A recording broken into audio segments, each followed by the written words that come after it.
The mist still clung to the 100-year-old land that morning, a familiar blanket over the creek and the sycamore trees. I was at the stove, turning bacon with a fork, just like my grandfather taught me. Slow, patient, letting the heat do its work. The smell was warm, ordinary, the kind that promises a good day. Then my phone buzzed. It was Julian, my son. I let it ring twice. A man who answers too fast gives away too much. His voice, when I finally picked up, was flat, clipped. "Dad," he said, "no greeting, no pleasantries. I need you to clear that old storage shed out back. You've got 72 hours. I flipped the bacon. "Morning to you too, son. This isn't a social call." I could hear the hum of an air conditioner, the faint tap of a keyboard. He was already at his office, even at this hour. The land survey came back. "Your shed sits inside the buffer zone of our new development corridor, Sunset Valley, Phase 2. I've had the paperwork drawn up. You'll receive a formal notice by noon." I pulled the pan off the burner. Outside, a mockingbird sang, loud and unbothered. "Julian," I said, my voice as steady as the morning air, "that shed has been standing on Vance land since before your company existed. Before you existed, for that matter. That's not relevant." His tone sharpened. "Practiced. Property development law supersedes historical use claims when a proper zoning corridor has been filed. I'm not asking you to leave the house, Dad. Just the shed. 72 hours. He paused, his breathing controlled. "You doing all right, son?" I asked. "I'm fine. Just please don't make this complicated." He hung up. I stood there, phone in hand, listening to the creek and the mockingbird. Then I finished my bacon. The formal notice arrived at 11:47.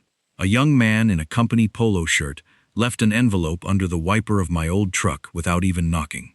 I watched him from the porch, coffee mug in hand. He never looked up. The envelope contained 3 pages of dense legal language, Julian's company letterhead. Buffer zone, unauthorized structure, compliance deadline. At the bottom, a line for my signature above voluntary compliance agreement. I read it twice, folded it, tore it, and tossed the pieces in the trash. 30 years as a prison guard had taught me about official-looking papers designed to make a man feel small. They never worked on the ones who knew who they were. I knew who I was. I walked out to the old equipment shed, built by my father in '61. Inside, it smelled of motor oil, dry wood, and time. In the corner, under a tarp, was a wooden crate. I pulled back the tarp. Inside, 24 railroad spikes, thick and rust-colored, each the length of my forearm. They'd come off the old logging spur, pulled from the ground when the rail company abandoned the line. My grandfather kept them because he kept everything that had a use. I picked one up, cold, solid, honest.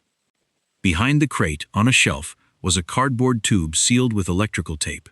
Inside, the original property survey, filed with the county in 1923, updated in 1978. Every boundary line marked, every corner post noted, including the cast iron markers my great-grandfather had set, his initials stamped into the face. Vance land for over 100 years, documented 6 ways from Sunday. No development corridor was going to change that.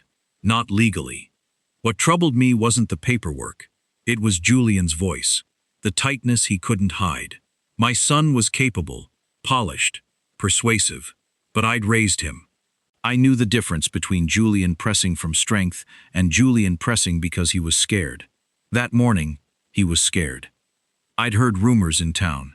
Julian's company had overextended. Sunset Valley Phase 2 was leveraged to the edge. If it stalled, the whole thing would come down. A desperate man is a different kind of man. The next morning, 2 men came up the driveway in an unmarked sedan. They wore cheap suits and carried plastic badges.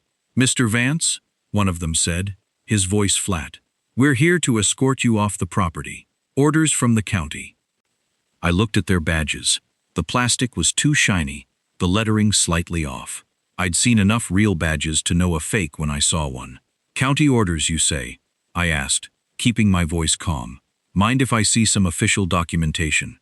The man hesitated. "We have a warrant." "Then show it to me."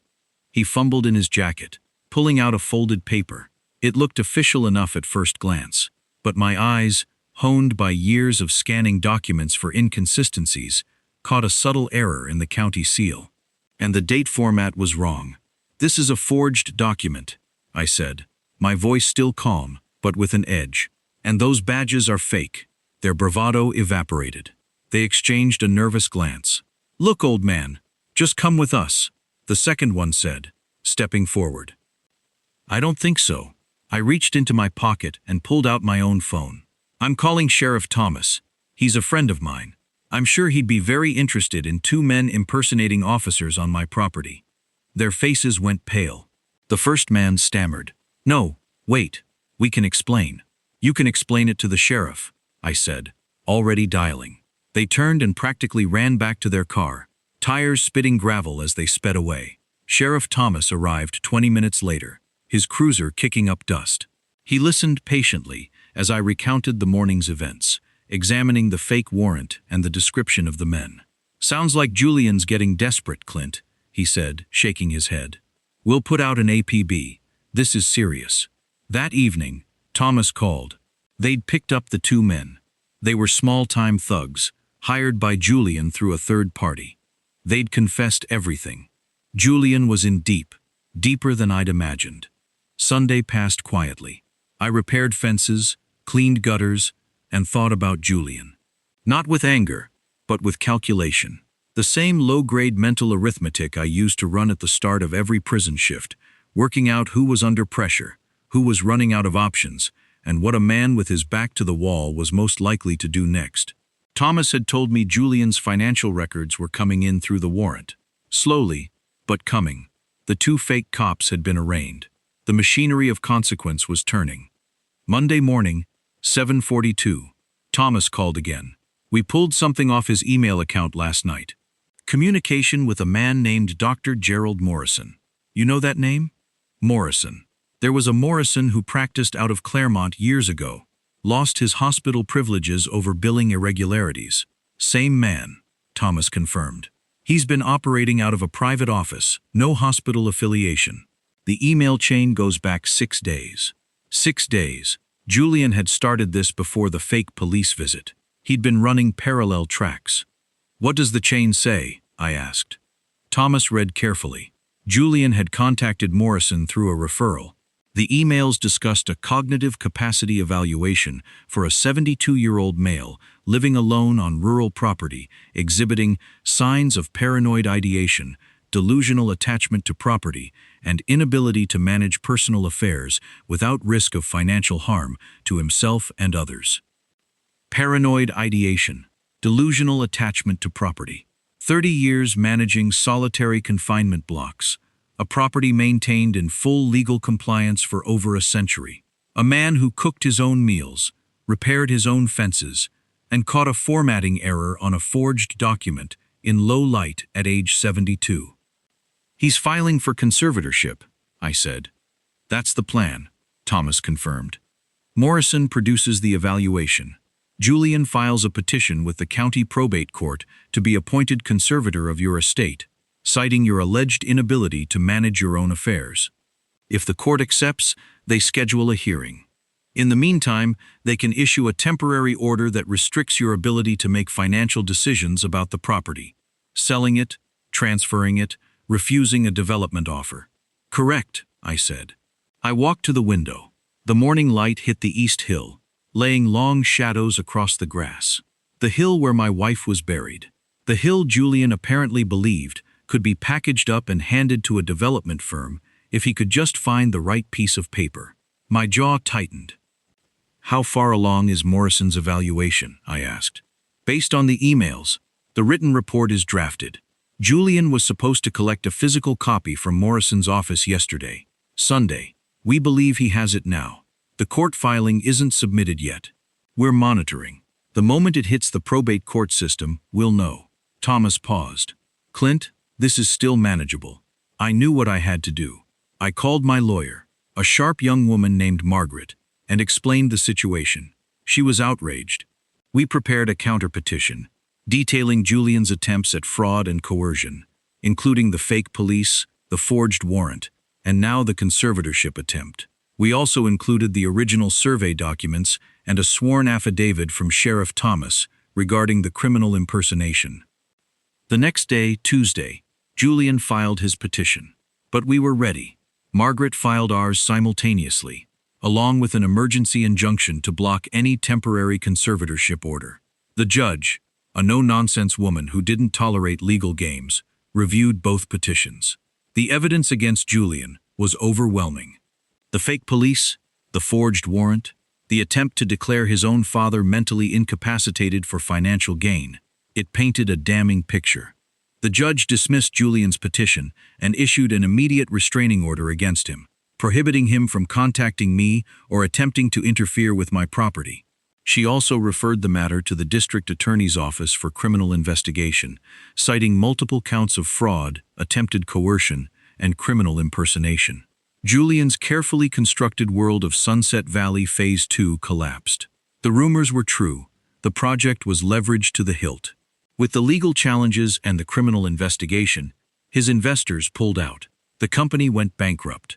Julian was arrested a week later. The trial was swift. He pleaded guilty to several charges, hoping for a lighter sentence. He got 6 years. In the aftermath, the land remained. My land. The creek still ran, the sycamores still stood. But something had changed. The silence in the house felt heavier. I had won the battle for the land, but I had lost something far more precious. One December afternoon, sitting on the porch as the light faded, I thought about Elias Vance, walking this ground in 1911 with a deed and determination. My father, resurveying every line in 67, because a man should know what he owns. My wife, standing in the kitchen doorway, saying, "This is the one." And Julian, not with anger anymore, but with a specific sorrow that comes when someone you love chooses a version of themselves you can't follow. He would come out the other side of this eventually. Whether he'd come out changed in the right direction was a question only he could answer. I hoped he would. I still hope that. I got up, folded the blanket, and carried the coffee mugs inside. In the kitchen, I looked out at the East Hill in the early dark. The land was still. It was always still underneath everything. The fights, the papers, the frauds, the consequences. All of it had happened on the surface of something that had never once been uncertain about what it was. This wasn't just a dispute over land. It was a father's deep, quiet failure. When greed blinds a child's mind, family betrayal becomes the sharpest blade imaginable. God grants us kinship, but also free will. My silent, rigid warden ways likely pushed my son into the dark, turning a warm family legacy into a devastating story of ruined lives. Don't be like me. Don't wait until the road physically shatters your world to realize the massive emotional distance you have created. My patience saved the soil, but as a parent, I ultimately lost. While official deeds hold property, only open hearts can truly hold people. Julian is now facing 6 long years behind bars, a tragic end born from a family betrayal he chose entirely on his own. Never let cold silence replace a tough conversation. You must speak before they stray too far away.